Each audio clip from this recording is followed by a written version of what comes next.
What's going on? So we're going to talk about this right here. It is the Einstar Vega Portable 3D Scanner. And the reason why I got it for my art practice is because I've been getting into larger and larger works. Right now I'm working on a huge public art piece commissioned by the airport in Denver and the city. It's basically a ton of luggage that I collect from different people around Colorado, and I put it together in this shape. But what I want to do is scan that entire sculpture and parts and pieces in different sections, but I needed a scanner to do that. So I went online, I found this Einstar Vega Portable 3D scanner and wanted to try it out and just see exactly how it works. So this video is from the perspective of an artist doing a project. So I'm going to do some unboxing, and then I'm going to tell you some of the features and how I've been using it. So let's go. So one of the first things that you get are all the essentials in this little model of a chicken in an astronaut suit that they want you to scan, but basically it's just everything that you need to get started. Open up the case, a little holder for the calibration board. You open up the actual case to the scanner, and then you get the scanner. Mine has the silicone rubber grip, which makes it really easy to hold and to move around so it doesn't slip, which is really good. And then it has like a really nice tripod. I've had a ton of tripods, and this one seems super sturdy.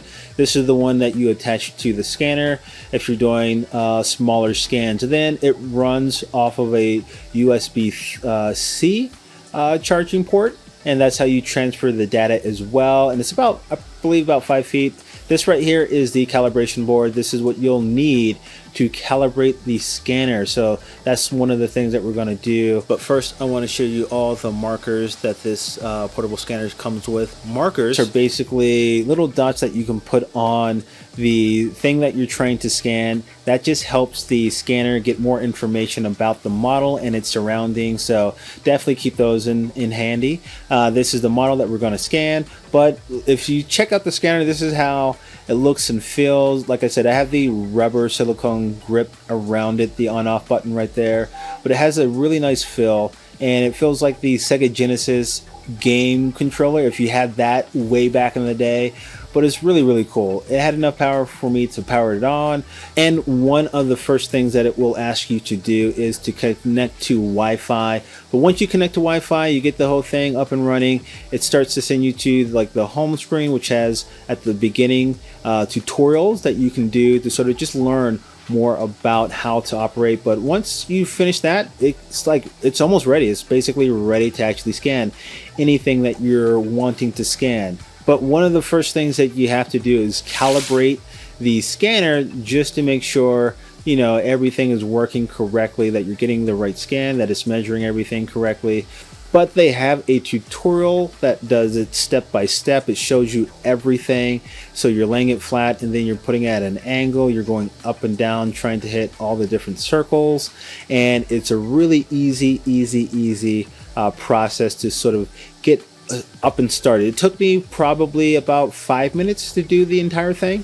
And this scanner has two different modes. It has an HD mode, which is like things that are small, and it has another mode called fast, which is basically for larger items. Like if you're trying to scan a motorcycle or a car, you would use that, versus, you know, you're trying to scan like a little model like this, you would use the HD mode. Now, starting this scan right here was really easy. Basically, it's a small item, so I was able to move around it and capture all the different details. A lot of the 3D scanners don't like dark areas or black, so it sort of sometimes doesn't pick up that information. But because this model was really light, lots of color in certain areas, it was pretty much picking up everything. And this is actually what I see whenever I'm scanning. And whenever you're moving around, sometimes it does lose its tracking position. You just have to pause and sort of go back to the different areas and then continue again. But once you have the scan, you just hit that check mark, and then it will show you all the data that it collected, where you're now able to actually edit a lot of that model. So you can hit that scissor icon and go through, and then start to actually edit by cutting away a lot of the trash data. So a lot of times you'll get trash data from the platform that it's sitting on, or just from different things floating in the air, So you can go through with your hand and actually edit all of that. So I thought that was really cool just to be able to do that on the fly. You don't need a computer or a scanner tied to a computer. You can do all of that. And once you're finished, you can actually see the data that it collected. And then once you're sort of like okay with it, then you can hit the apply button and then start to make a mesh of the actual item.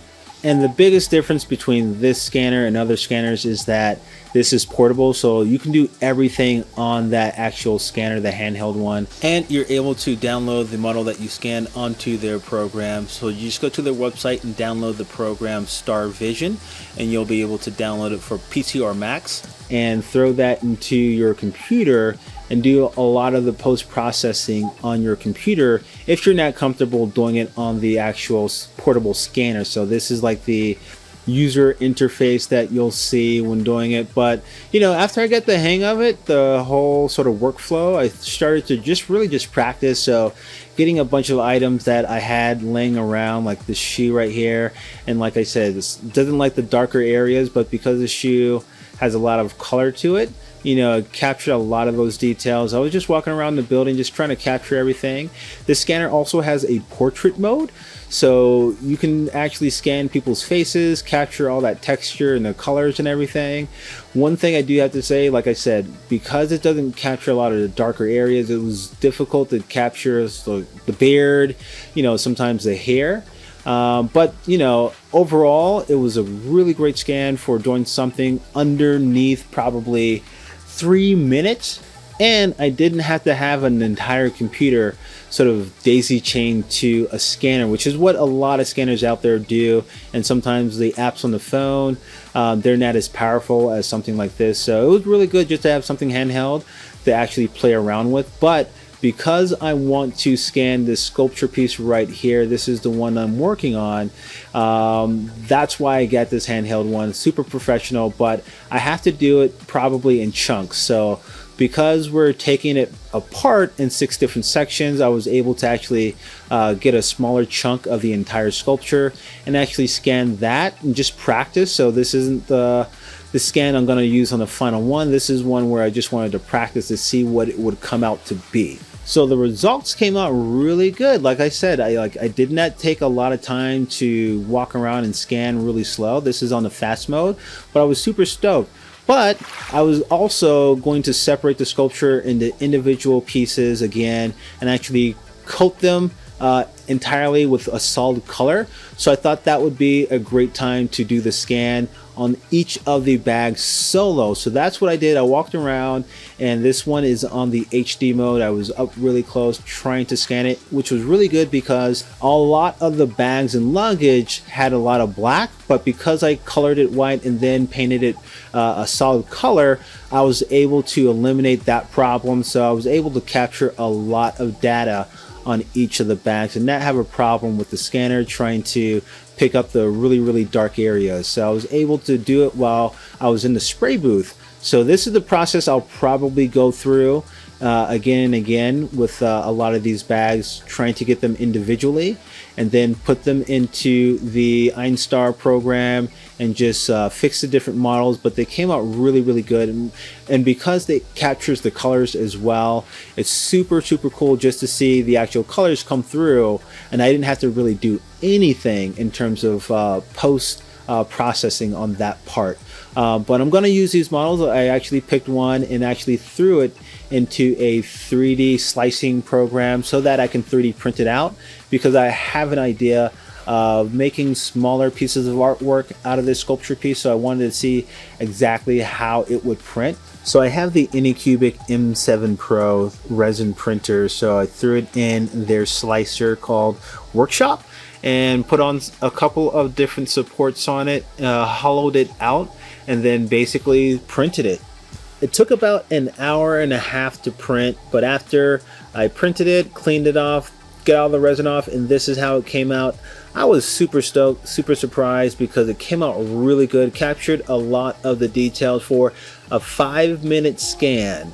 And to be able to throw it in a program with minimal post-processing, I was super stunned and super excited about, what I could do with this scanner, mainly because I can now be assured that I can take each of these pieces of luggage, paint it, coat it, and scan it, and it's not going to take me that long because each one, like I said, was about 5 minutes. So the only thing that I have to worry about is power.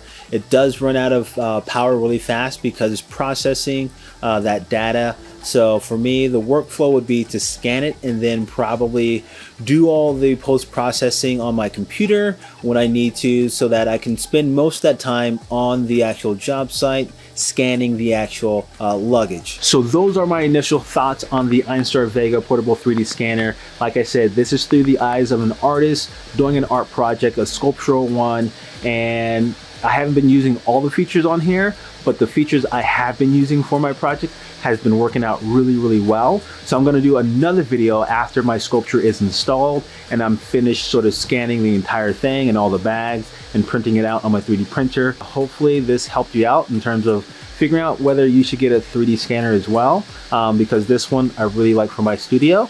And again, no one's paying me for anything. I just like to share exactly what I'm using in my studio practice, to sort of share with other individuals if they want to do the same thing, or how they can sort of solve a creative problem. This is one that's helping me solve my creative problem of how do I capture a lot of the tangible sculpture stuff that I'm making. So hopefully you liked the video. You can come back for the next one. Peace.